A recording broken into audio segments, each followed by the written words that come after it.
My father was a stereotypical deadbeat drug addict. He injected, snorted, and smoked anything he could get his hands on, and was prone to extreme violence. There are a million stories I could tell, but I'm going to focus on one in particular for this one. Despite what my mom was going through, she stayed with my father because of me. She desperately wanted to have a loving home life where I could experience the joy of having both my parents. I didn't realize how bad things were until I got older and really thought back on the past. My father would buy drugs before he'd feed me, take me to crack houses in terrible neighborhoods, bring me to the houses of his friends, and left me to entertain myself while he cheated on my mother. I woke up almost every morning to him being covered in his own piss and vomit. I could never understand why my mom was so upset and what she was putting herself through working 10-hour days just to come home to her own hell. My mom's breaking point was when I had found a strange white powder on my bookshelf and was playing with it one day when I was home alone. We tried to leave for the first time that night. My mom and I gathered the small things we could fit in our bags, stuffed it in the back of her truck, and drove to her sister's house. It took about 2 days for my father to find us, and the fallout was exponentially worse than we could ever imagine. No child wants to give up on a parent, no matter how abusive they are. My father was crying on the doorstep to my aunt's house, pleading his case on how he would give up drugs if we just came home with him. I believed him, and my mom and I returned home. Everything was exactly how it was when we left, except 2 of our dining room chairs were placed in the middle of the kitchen. As I entered our apartment, I heard him smash my mom's head against the entry wall to the left. She wasn't knocked out, but the sound it made was vile, like a bag of meat being thrown on the floor. As she collapsed from the pain, I remember turning around confused. I felt a weird sense of anger I haven't felt since, where everything inside just felt like it was on fire. I ran at my dad. The next part was like a movie. He threw a punch so fast I couldn't even see it coming. I woke up tied to the chair, not being able to hear properly, and not knowing where I was. My nose was plugged with something. I looked around the room and my father was by the stove boiling water. One of my hands was tied, outstretched. I couldn't focus on anything, and the light was piercing. The most intense pain I've ever felt to this day was having that water poured over my hand. I had never seen my mom cry before this. If it wasn't for my neighbors calling the police, I think my mom and I would have died that night. I was brought to the hospital and treated for second-degree burns covering 75% of my hand, a fractured orbital bone, and a broken nose. My mom filed for divorce the next day, and my dad was charged with aggravated assault and was given orders not to contact anyone in our family until trial had concluded. I thought everything was going to be okay. I did wish that things had played out differently, that I had a normal dad, but at least my mom and I were safe now. My mom and I found a new apartment, and I spent most of my time in my room. After a month, though, my mom forced me to go out and ride my bike. After a block or two, I saw it. That old Ford with a New York Rangers sticker on the bumper. My father loved the Rangers. I biked full speed into a large park directly in front of me. The exits were too small for a truck to fit in. I watched as my father circled the park in his car. If I crossed it, he would be waiting on me there. I beelined to my left and tried to double back to the path that ran beside the one I entered from, using the houses surrounding the park as cover. I didn't scream for help. I had no thoughts beside just to run. He pulled up at the end of the exit and said something like, "I'm your father. I just want you to come home with me." Everything he said was slurred and almost incoherent. He got out, hugged me, and I hugged him back. As I was walking away to leave, his hand covered my mouth, and his other grabbed me by the waist. He popped the trunk and stuffed me in it. The darkness engulfed me, and the only sounds were those of a radio set to the police station. I could hear them faintly over casual sounds of the road and the cars moving past. I had seen on the TV that some cars have a trunk release from the inside. I couldn't find it if there was one in the pitch black. I tried clawing around for anything to use to get out. My hand just ran over some empty bags and papers with some plastic tubing. Nothing I could even try to defend myself with. I thought about what was going to happen to me. I wondered if he would kill me once the car stopped. I wondered if he was just driving away with me and was going to try and start a new life with me so my mom could never see me. I thought about how my mom would react. I knew she'd blame herself. I lost track of time, even though I'd later found out it hadn't been that long at all. After about 20 minutes, my father lost control of the vehicle and crashed into an oncoming car on a semi-busy road. I was thrown around in the trunk, broke 2 ribs from the impact, refractured my still unhealed orbital bone, as well as dislocating my shoulder. My father was killed on impact. The trunk had popped open in the crash, and feeling the fresh air mixed with the metallic taste of blood hit my mouth was the last thing I can vividly remember. The ambulance was first to arrive at the scene. They were afraid to move me, as I could have been paralyzed easily from a crash like that. Apparently, I was just murmuring incoherent gibberish. They pricked my feet with a pen, and when they moved, they loaded me onto an ambulance while the police arrived on the scene. Once at the hospital, I had my clothes cut and replaced by a blanket, and they placed me in another dark room, the only determinable feature being TV turned to Dora the Explorer. The nurse was trying to explain to me that I was being put to sleep so the doctors could help me. I screamed that I wasn't going to sleep no matter what they did to me. I slowly drifted off, fighting the restraints less and less, and I woke up being wheeled back and started screaming and crying as loud as I could. My mom and the rest of my family were there. I think they were confused, but they managed to talk me down.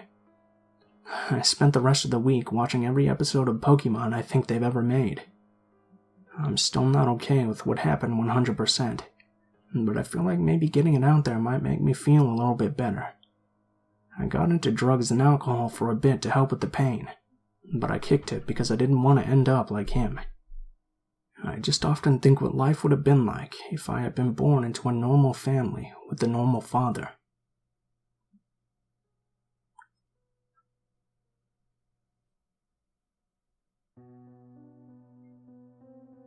To start off, I'm a 16-year-old female. I was visiting my mom's apartment for the weekend with my sister. We go there every weekend or every other weekend to see her. We arrived at about 10 in the morning and brought in our pillows and movies or whatever from my grandma's car. We get inside and chill there for a couple of hours, watching TV before my sister says that she's hungry. Okay, what do you want? Pizza. I said I was okay with having pizza, and my mom said that she would have to run to Kroger's, which is less than a mile away.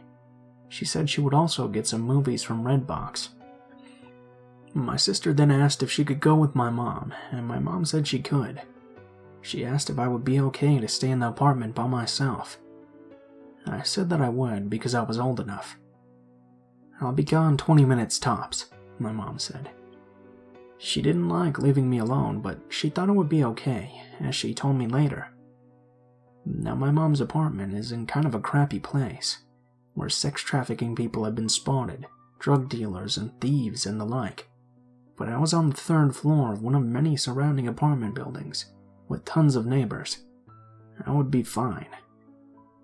They left soon after, and I was sitting on the couch on my phone with Jerry Springer playing in the background.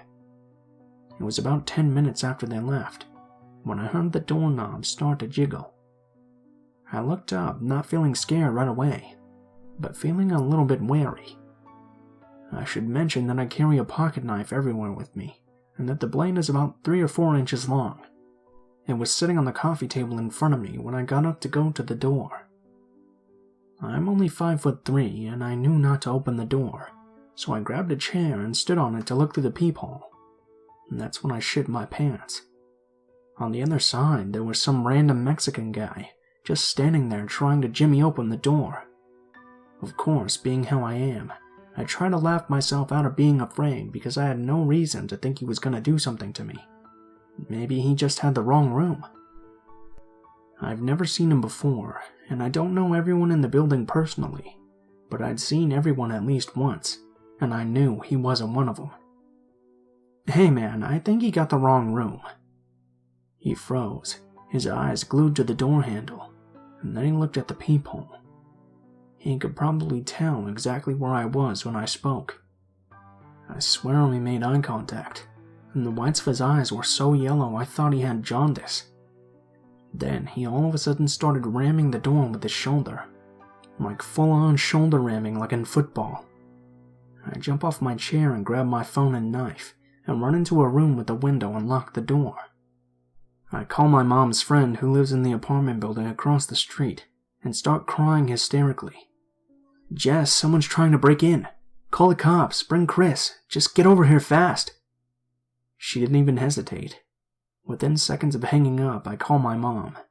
The guy's still hitting the door, and he's yelling in frustration now. My mom picks up after a few rings, and I tell her what I told her friend, and that she was coming with Chris, and she needed to get back here quick. By the time I saw Jess make her way down 2 flights of stairs and across the road with her boyfriend, my mom was flying down the road, and was there within mere seconds of me calling. They all race inside, and I hear everyone yelling in the hallway. I unlock the door and peek outside of the apartment, and see Chris holding the guy against the wall while my mom hugs me, and Jess is screaming at him. Long story short, the police arrived and took my statement, and the man at first denied it by saying, "I thought it was my room." He ended up confessing that he wanted to see me and talk to me because he thought I was pretty. The officers had him in handcuffs and ran a background check on him, and what came up wasn't surprising. He had a warrant for an assault charge on a woman, and had been arrested for child molestation and kidnapping. Yeah, we didn't sleep very well that night.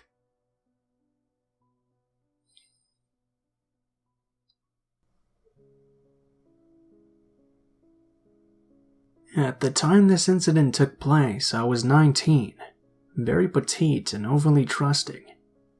I can tell you, being a 30-year-old mother of 2 now, I'm haunted by the memory of that night. It all started on an extremely cold night in February, in one of the coldest cities in Canada. My boyfriend at the time, Cameron, drove myself and a few friends to a bar in the downtown part of the city. Our relationship was always very dramatic, and alcohol tended to heighten the drama. As the evening got late, Cameron took more interest in another girl at the bar, and naturally I was angry. The gang decided to head on to an after-party, since it was last call at the bar at around 1:45 a.m. I was far beyond my limit of vodka sodas, and had no interest going to another party with Cameron and the girl he was clearly into. We all got into the car, and tensions rose as I demanded to be driven home. Cameron refused. He insisted on going to the party. The argument continued until I finally yelled at him to pull the car over and let me out. I was shocked when he did just that, and then proceeded to drive off and leave me downtown at 2 a.m. in the dead of winter, in nothing but a dress, nylon stocks, high heels, and a light winter dress coat. As I watched the car drive away into the distance, it occurred to me that he wasn't going to come back. I began to call girlfriends looking for help to get home. No one answered. I had no money left in my purse for a taxi. Terrified to call my parents and tell them the story, I decided to start walking. The conditions were extreme for my wardrobe. My hands, legs, and feet ached from the cold. I sobbed as I walked down the empty streets. I was approximately 5 kilometers from my parents' residence. The temperature that night would have been in the range of -20 degrees Celsius or -4 degrees Fahrenheit. I began to panic. I cried harder, and the tears froze to my cheeks because it was so cold. Although the streets were quiet, I heard the sound of a vehicle approaching from behind me. I turned to see a middle-aged white man in an older model sedan, pulled over to the curb. The window rolled down, and he asked me if I was all right. "I'm fine, thanks," I replied and tried to keep walking. He proceeded to slowly follow and said, "Can I give you a ride? It's freezing out here and very dangerous for a young woman to be out walking alone at this hour." I declined his help and continued walking.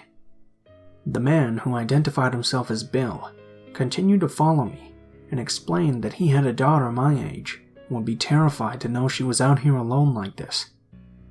Eventually, I did the unthinkable. I agreed to get in the man's car. Bill was a clean-cut man who looked to be in his late 40s. His vehicle was tidy, and at first glance he seemed very average. He began by asking where he could drive me to, and I directed him to my parents' affluent neighborhood, which was about a 10-minute drive. He began to tell me about his children, one boy and one girl, both teenaged. He explained he had recently split up with his wife. "Do you want to know why we split up?" he asked me. Out of the corner of my eye, I saw Bill shifting. He had what appeared to be a winter coat over his lap. My stomach tightened and a wave of dread washed over me. He moved the coat to reveal from the bottom down he was dressed in women's clothes. I realized Bill had been out looking for someone like me, and I feared the worst. No one would ever know what happened to me. Why hadn't I just called my parents? Like parents, they told me from day one never to get into a stranger's car. When I got older, they always urged me to call them if I was out somewhere and needed help. Why did I put myself in this situation? Bill continued to speak to me, snapping me out of my thoughts. My wife wasn't into this sort of thing. She told me it was sick and weird. I tried to stay calm. "Well, Bill, I think you should find someone who you can be yourself with." I tried to keep the conversation supportive. For the next few minutes, I was paralyzed with fear. He continued to tell me about his weird sexual fantasies as we drove. Finally, after what seemed like the longest drive of my life, he turned into my block. I told him to park a ways up so he didn't see which house was mine. He put the car in park and turned to me. "Now, I have something to ask you. Would you please give me one of your shoes? I like to smell them while I masturbate." I almost choked. "No, Bill, that would make me very uncomfortable," I told him. He sighed. "Well, I want something in return for helping you." He sounded so irritated with me. "How about this? Go into your house and get me a pair of old shoes. I'll take them as payment for my ride." Of course, I agreed. I burst out of the car, walking as fast as I could to the gate of the backyard. I scrambled to unlock the back door and locked it shut behind me. I hurried to the front windows and watched for him to follow me. He didn't. Eventually, after a long time, he must have given up because I saw the vehicle pull away. I had never been so relieved.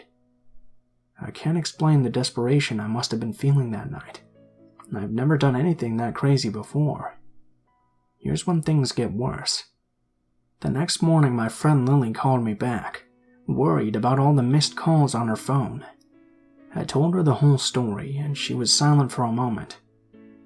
"Maggie, you won't believe this, but I've heard this exact story before. A girl from work told us that this happened to her a few months ago, but she's not very credible, so none of us believed her." So apparently this was Bill's thing.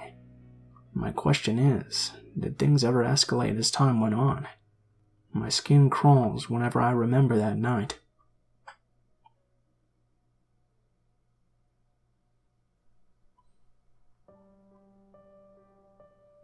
This happened last year at a new job. This guy Mike was in charge of my training.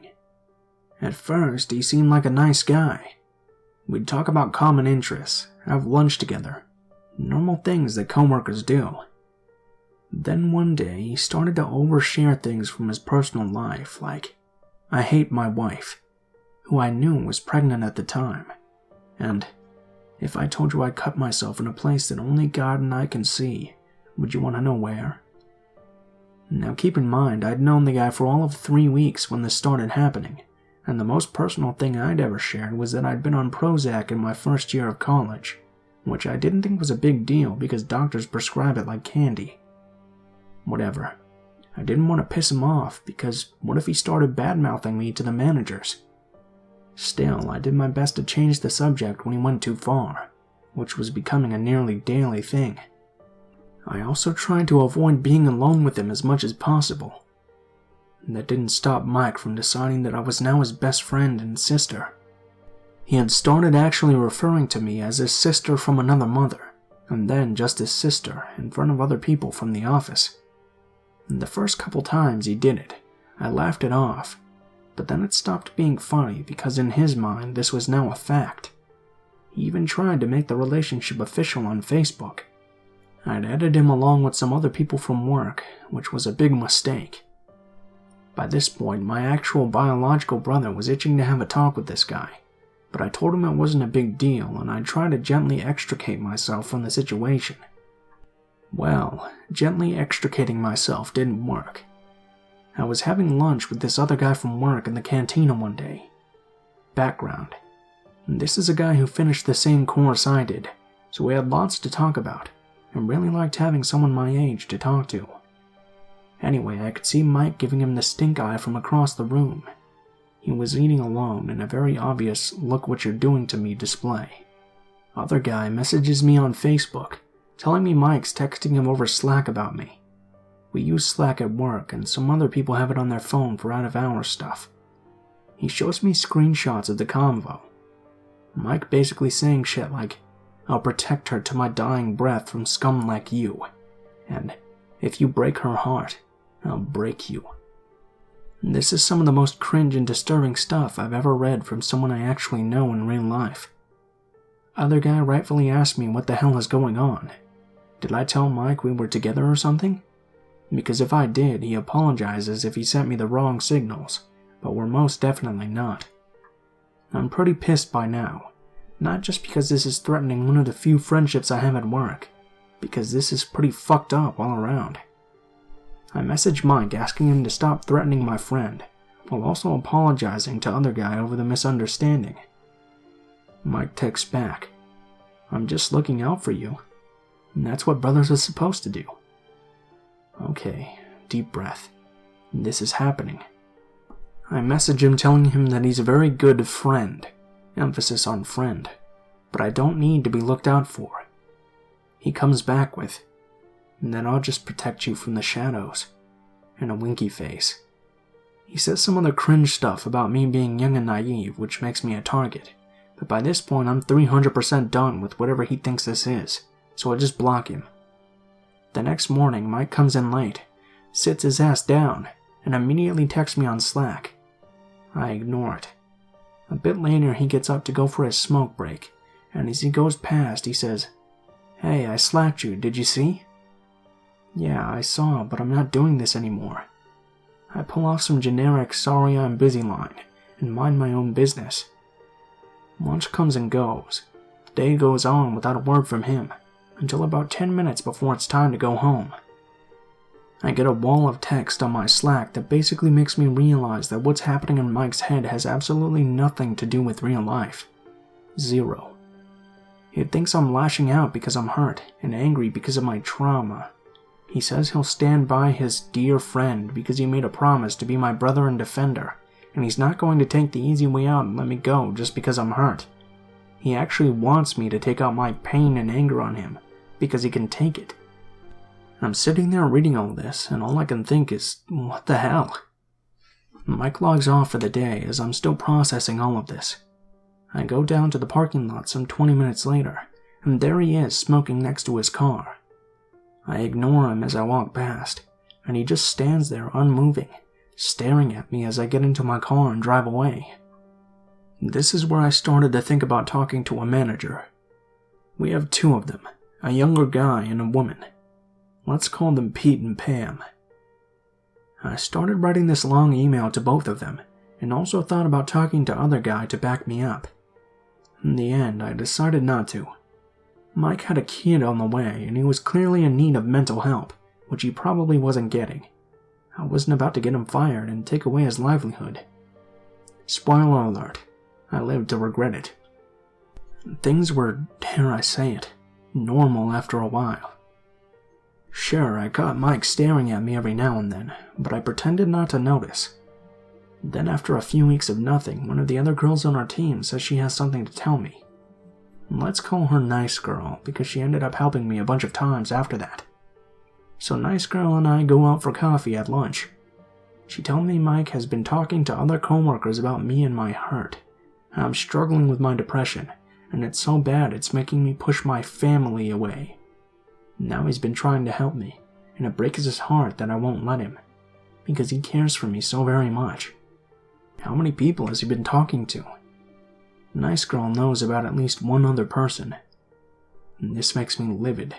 You can't just go around telling people someone else is mentally ill just to make yourself look like a saint. Now it's definitely time to talk to the managers. I slack Pete, the younger manager, asking for a quick one-to-one, and he immediately agrees and says, "Great actually, I've been meaning to talk to you.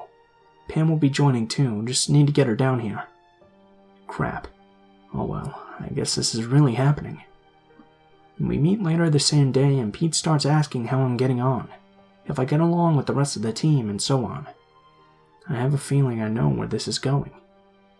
Sure as rain, he says, "Mike's been saying a lot of good things about you, but his face isn't the face of a man who's heard any good things."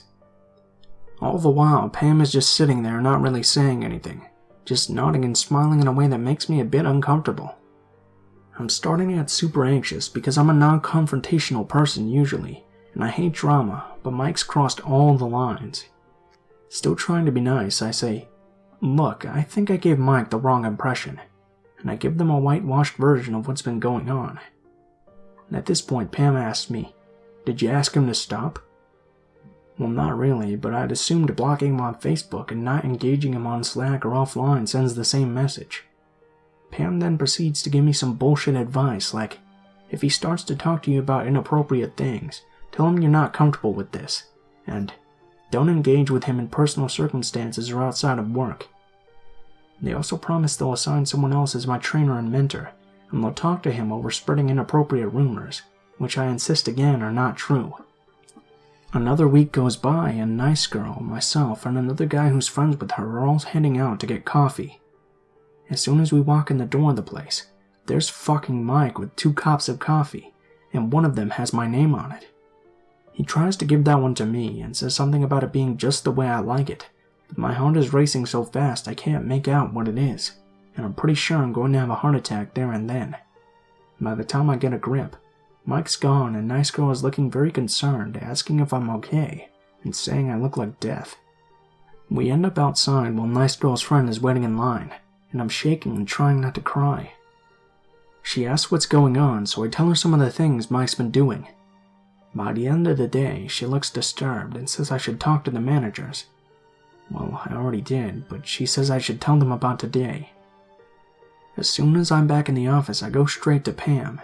And this time I tell her everything, including how Mike threatened someone else over having lunch with me, and how he stares at me all day, and how he sent me long creepy texts on Slack that proves he's delusional. She asks to see the texts, and I say I'll forward them. She asks me to forward everything else I have. Not that she doesn't believe me, but she wants to fully understand the extent of the situation. She says it with the same weird smile from the last meeting. She also asks me if he's been following me outside of work. She already knows about the coffee incident, and I also tell her about him following me in the parking lot. There's another pause, then she says, "Well, obviously we can't fire him," and my heart sinks.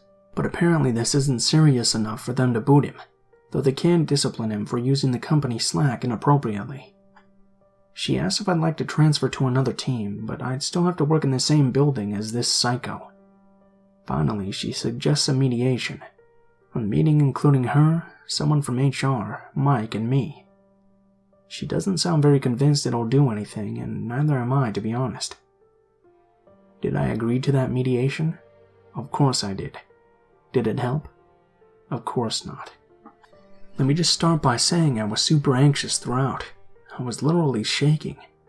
I did my best to state in a neutral term what I want to have in a professional relationship with Mike, and only that.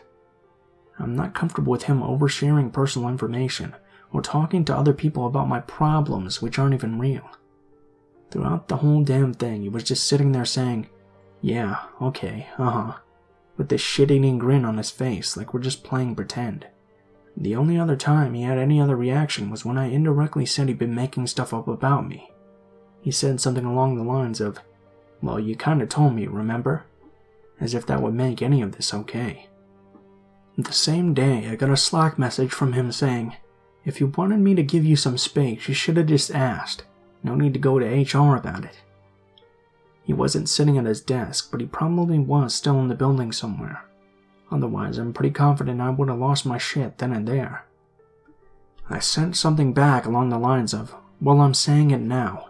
Please don't ever talk to me again." He replies with, "But we work together, silly," and a winky face. This is already pretty long, so I won't detail everything else that happened. Not long after this HR mediation thing, my brother was picking me up from work one day because my car was in the shop. For a bit of background, my brother is a pretty big guy, but he's a non-violent person even if he looks intimidating. I'm getting in the car, and Mike is there too, smoking in his car, and giving us the meanest, stinkiest look you can imagine from a person. I'm pretty sure he was there waiting for me to come out of the building, and it wouldn't have been the first time either. This isn't just staring anymore. It's, "I'll kill you in your sleep" staring. My brother notices and asks me if this is the guy. I tell him to just drive, but before I can stop him, he's already walking over. Mike starts getting verbally aggressive as soon as he sees my brother coming. I can hear him shouting from where I was sitting in the car. He's getting nasty and saying things like, "N-word, stop right there, I'm gonna run you over," and "I have a gun, bitch, I'm gonna shoot you." By the way, Mike is a pretty pasty white guy, and about as far from gangsta as apples are from broomsticks. And this is when I lose it. I walk over and just start screaming at him.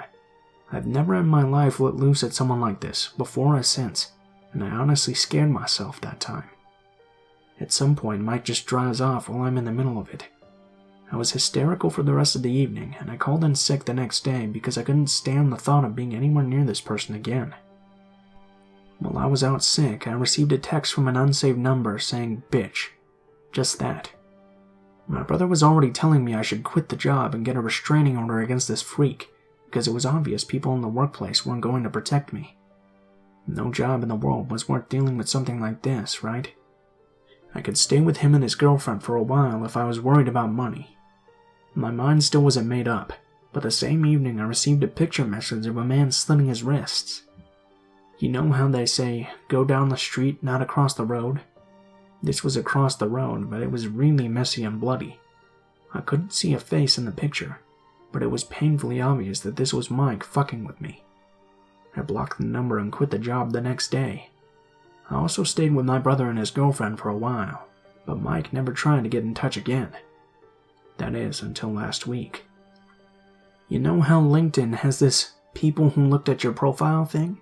And sometimes it shows their photo, even if you don't have a paid subscription? Well, last week I saw that Mike Stalker had looked at my profile. He's still with that company. Needless to say, I'm freaking out, especially because I'm sure LinkedIn showed him I looked at his profile too.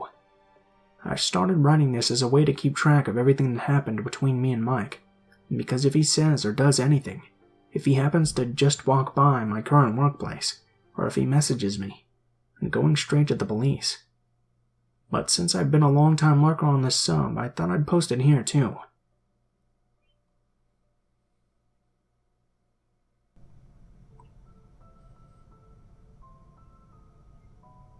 What is up, guys? Blue Spooky here, as always. I just wanted to thank you guys so much for watching, especially if you made it this far to the end of the video. If you guys like the video, please feel free to leave a like, comment, or subscribe if you feel so inclined. If you have any feedback or suggestions for stories you'd like to see, or anything like that, be sure to leave a comment below, because I always read all of the comments. I have a pretty big update for the channel for you guys. So, as you guys probably know, things have been pretty rough lately for the YouTube horror narrator community. Basically on YouTube, a bunch of advertisers pulled out, and now everybody's getting way less returns on their views and everything like that. So I wanted to announce that I finally set up a Patreon account where you guys can donate and contribute to the channel if you like. Of course, it's never necessary. None of my content will remain necessary to be paid for or anything like that. Basically, what Patreon is it's just a tip jar for artists if you feel like supporting them. Of course, if you don't have the money or anything like that, please don't feel like you have to or anything. It's just there for people who want to. So I'll be leaving a link to that in the description of the video, and also probably in a comment with the timestamps for stories for this video. Please give me feedback on what you guys think about that. I'm a little bit nervous about it, but I hope it will go over well. And I hope you guys understand why I'm doing that. If you'd like to contact me, or if you have any stories you'd like to send in or that you'd like me to read, please be sure to take a look in the description of the video below. There will be links to all of my social media, including my Facebook, Twitter, and Gmail accounts. Send me a message on any of those, and I'll try to get back to you as soon as possible. If you do decide to send in a story, please be sure to include in the header of the email, or whatever you choose to send, what the title of the story is, what the theme of the story is, if it has any, and how you would like to be credited in the description of the video the story appears in. If you're curious about the music used at all in this video, the music is always in the description below, in the order which it appears in the video, and I also leave links to the artists themselves in case you like their music and would like to give them support and check out more of their work. And of course, if you have any constructive criticism, please be sure to leave it in the comments below, as I'm always looking for new ways to improve the channel. Thank you guys so much for watching, and I hope you guys have a wonderful day.